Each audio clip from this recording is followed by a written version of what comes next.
Assisti aos 23 anos de idade, em 1964, à derrubada do presidente João Goulart. A principal justificativa era de um necessário contragolpe preventivo para evitar que Goulart e a esquerda instalassem uma ditadura comunista. Quase 60 anos depois, sinto a volta da narrativa do contragolpe preventivo, agora a pretexto de evitar que Bolsonaro e a direita instalassem uma ditadura fascista.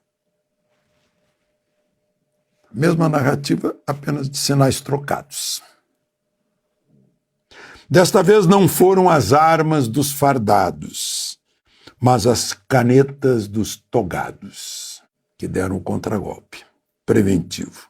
Nem as Forças Armadas, nem o Judiciário têm mandato popular para tomar decisões de tão grande importância, supostamente como protetoras do regime democrático. Em 1964, e agora, houve prisões genéricas, preventivas. Parece que a gente não cria, né? Apenas repete. Muda de sinal, repete, faz as mesmas coisas. Os dois acontecimentos se parecem, apenas com sinais diferentes e com a mesma falta de legitimidade. A legitimidade só é conferida pelo voto popular, origem do poder, ou pela vontade direta do povo. Isso é democracia. Nem militares, nem juízes têm voto do mandato popular. O mandato popular é conferido pelo voto. É uma procuração. Haja em meu nome. Em ambos os casos, o Congresso Nacional ficou encolhido. O Congresso Nacional, representante direto do povo, recebeu o voto para representar o eleitor. Ficou encolhido. Em 1964, elegeu o general Castelo Branco presidente. Agora, foi um espectador passivo, mesmo quando foi esmagado o artigo 53 da inviolabilidade do mandato. Essa é a joia da coroa do mandato, a inviolabilidade por quaisquer palavras. Passou-se por cima como um trator e os parlamentares ficaram caladinhos. Pode-se dizer que deputados e senadores, intimidados pela quantidade de processos que respondem, e o foro deles é o Supremo, não estiveram à altura da procuração que lhes foi outorgada pelo voto de milhões de brasileiros. Ou seja, também, nesse último contragolpe, o poder legislativo, o primeiro na ordem dos poderes na Constituição, esquivou-se para um lugar secundário. Está lá na Constituição, quando fala dos três poderes, o primeiro é o legislativo. As Forças Armadas saem dos últimos acontecimentos sem a pecha de golpismo de 1964, que ainda vinha sendo usada. Impossível chamar agora de golpista instituição que se recusou a atender o apelo de uma massa por intervenção militar. Agora, militares estão sendo criticados por terem se mantido na legalidade. Já o Supremo herdou a pecha. Tem sido criticado por não seguir a Constituição nem o devido processo legal. Adotou a novidade do ativismo, a pretexto de evitar suposto golpe fascista. Suponho que já se sinta numa camisa de 11 varas. Aí eu faço um trocadilho porque são 11.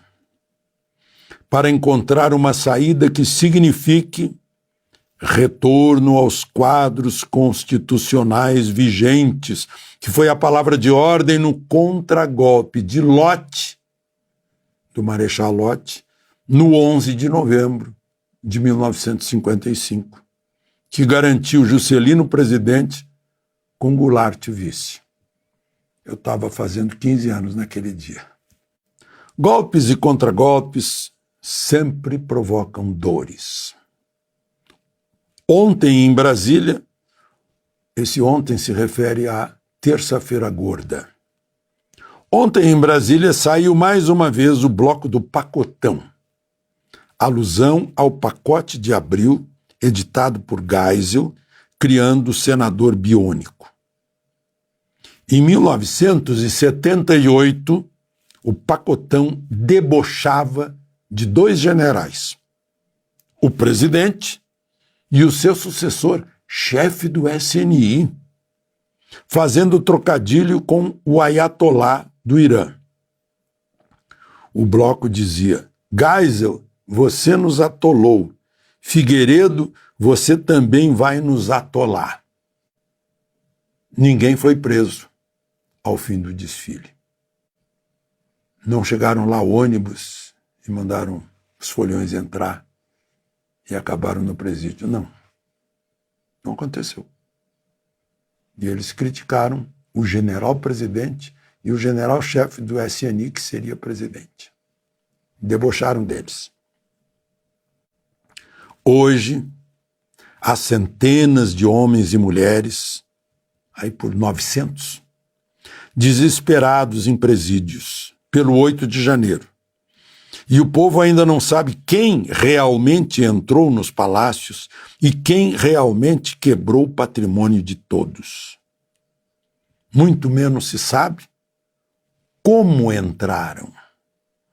E quais foram as causas remotas do que desbordou na invasão das sedes dos 3 poderes. Tampouco se sabe bem qual foi a reação das autoridades, às quais cabia preservar, guardar a sede dos 3 poderes.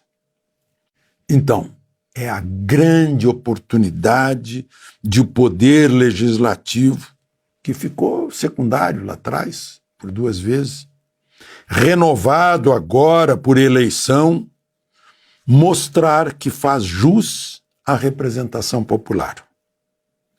Porque é nos plenários políticos, e não apenas na polícia, que deve ser investigado o grave acontecimento político de 8 de janeiro. Foi notícia mundial. E a gente vai deixar que apenas um inquérito policial cuide disso? Não, foi um fato político. Precisa ser examinado no plenário político. Está nas mãos de deputados e senadores demonstrar que são o primeiro dos poderes numa democracia, e não o último, num medo fantasiado de democracia. De Brasília, Alexandre Garcia.